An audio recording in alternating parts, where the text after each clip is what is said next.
Once again, the events of the world are breaking into a space. They come with us in our hearts and minds, and they are troubling. We're beginning a new worship series. It's sad that we have to have a whole worship series that focuses on women and the acts of faith that we find in Scripture, but it's where we are. Now, the fun that we're going to have with this is that when Reverend Glennyce comes next week, she's doing the same texts. So you'll get to hear another view of the same Scripture. Another voice bringing this Tabitha to life again for us. I'm grateful for that opportunity, and that this congregation is so flexible with that. But now let's get into the second scripture reading for the day. It is in the 9th chapter of the book of Acts as we begin this new series about women of faith and how they persist. Now in Joppa there was a disciple whose name was Tabitha, which in Greek is Dorcas. She was devoted to good works and acts of charity. At that time she became ill and died. When they had washed her, they laid her in a room upstairs. Since Lydda was near Joppa, the disciples who heard that Peter was there sent 2 men to him with the request, "Please come to us without delay." So Peter got up and went with them. And when he arrived, they took him to the room upstairs. All the widows stood beside him, weeping and showing tunics and other clothes that Dorcas had made while she was with them. Peter put all of them outside and then knelt down and prayed. He turned to the body and said, "Tabitha, get up." Then she opened her eyes, and seeing Peter, she sat up. He gave her his hand and helped her up. Then calling the saints and widows, he showed her to be alive. This became known throughout Joppa, and many believed in the Lord. May God's blessing continue to flow through the experiences of Scripture on today. May it guide the meditations of our hearts, the words of my lips, and the flailing of my hands.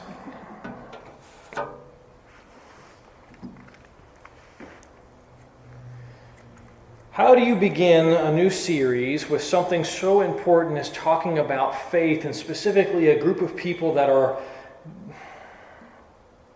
suppressed often in Scripture, women of faith? How do we begin this series in faith, and how do we begin it considering all of the events of the last 24 hours, events that have taken place since these notes were constructed? We're going to a funeral. We're going to a funeral. That's, I guess, where we will begin.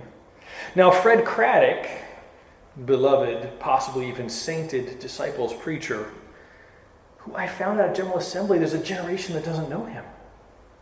You should have heard the shock in the room. Fred Craddock spoke of reading the will. It's exciting to read the will, right?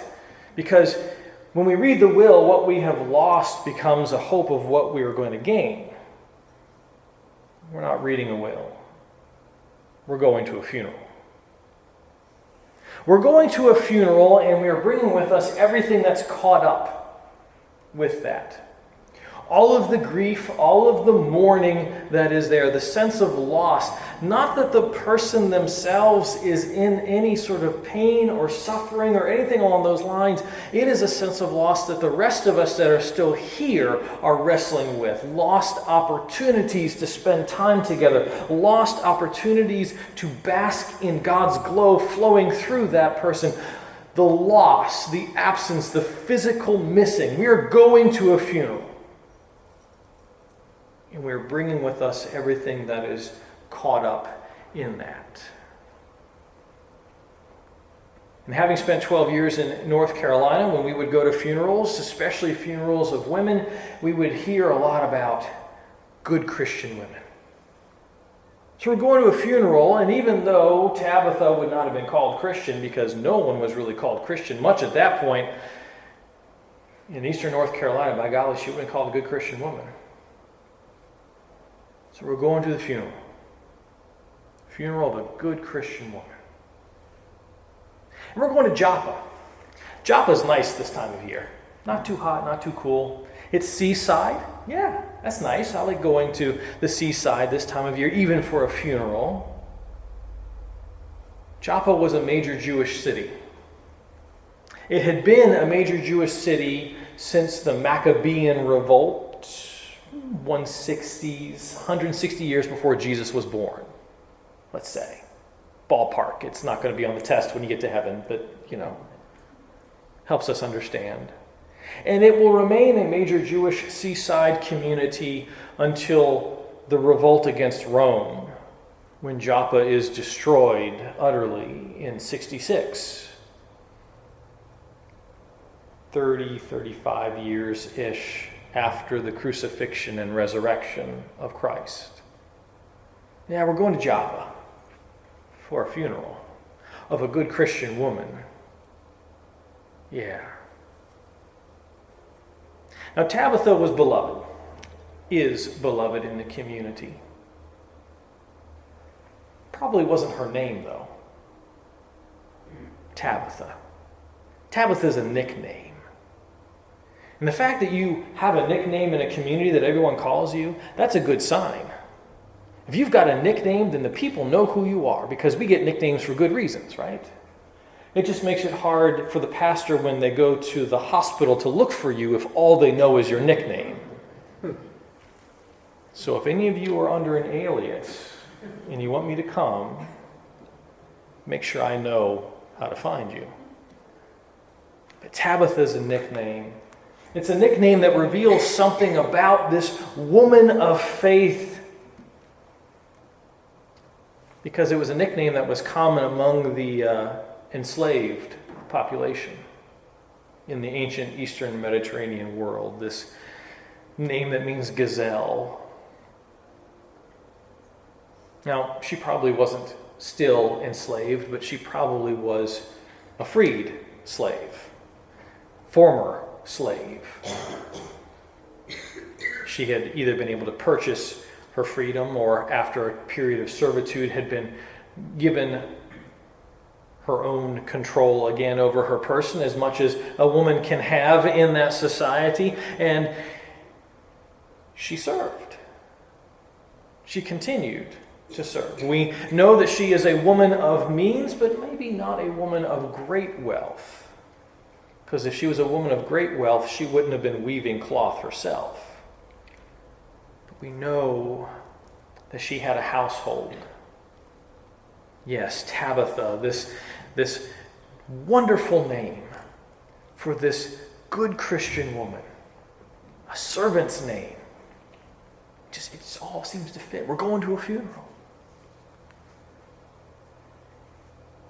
And it fits our sense of what's just and right, because she's not too wealthy, but she's just good enough to sort of, be able to do things. It reminds us of ourselves. Funerals can be inspiring that way. We go and we hear and we share and we get lifted up in the midst of our grief. We hear of Tabitha and the work that she did.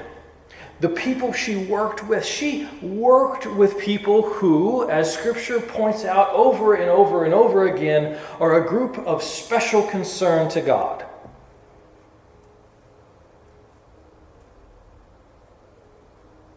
Now, in the ancient world, a widow was any woman who lacked male protection or support. It was patriarchy. Call it what it is. Patriarchy sucks. But she worked with that community. With nothing that tells us that she was herself a widow. That is an interpretation that has been given, but at the funeral, when we're sharing the good works of Tabitha, we talk about what she has done. This is a time when we're not making a lot of hay. Preachers aren't making hay about sort of the hope for a future. We talk about what they have done in the world. the impact they've made, the ripples that have gone out from Tabitha. She worked with women who did not have a regular place in the world, who didn't have what the society claimed was right and appropriate and expected. They didn't have the protection. Now, if we were to go beyond the walls of Scripture, we can definitely insert other groups into that today. Those who don't fit within the protocol or boundaries of society, those who don't have the protections or the rights that others in society enjoy. People like me, I enjoy lots of protection and rights. Tabitha worked with those folks. Good Christian woman at the funeral. She is working. She is devoted to good works and charity. And that was commended as virtues in the ancient world. This was something that was lifted up and celebrated. And it was celebrated at the funeral. What a time to celebrate the good works of people, right? When they've passed away. Scripture does something else interesting with Tabitha, this good Christian woman. The word doesn't come through in the English for us. English has let us down again. Imagine that. Translation struggles. She is the only Methetria in Scripture. The only one, a female disciple. Now, there are other women who are definitely disciples of Christ, but she is the only one given that name. At the funeral, Methetria. But Greek does something else interesting with her.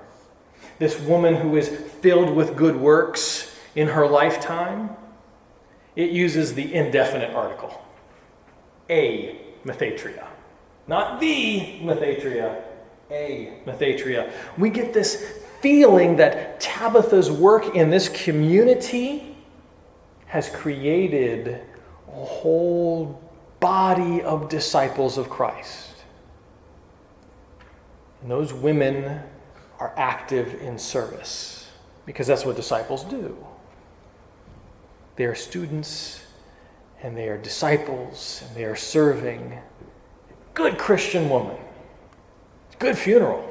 It'll preach.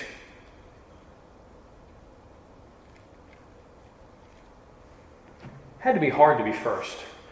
The only Methetria listed.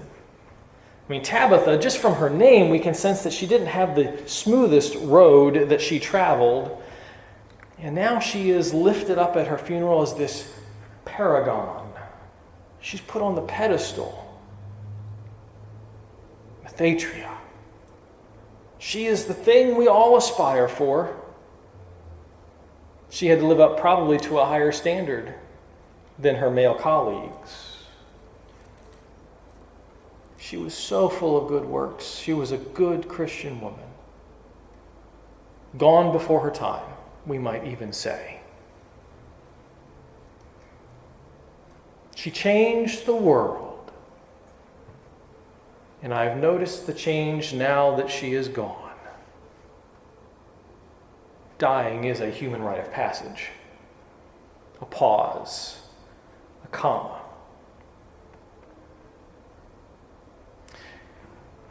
But Tabitha isn't done yet.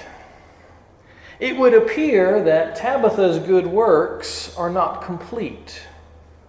Now, the story tends to focus on Peter. But Tabitha is where it's at.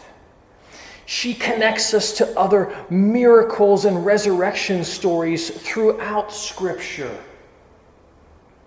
Women of great faith. Women of good works. And she is called back. She's called from her place of rest and she is returned to the community. The community is brought into wholeness again with her in the midst. Now, it could very well be that she was not happy about this. There's a scriptural story of Samuel's ghost being called up at one point, and he is not at all happy about being disturbed. We don't know. What we do know is that this funeral has turned into something else. Those that gathered and mourned the passing of this good Christian woman, the woman of good works, Tabitha, she has a name, by golly, this gazelle. Those that had gathered to mourn, to share their grief together, are now dancing, I imagine. The tears that rolled down their face continue, but the reason for their flowing has changed completely.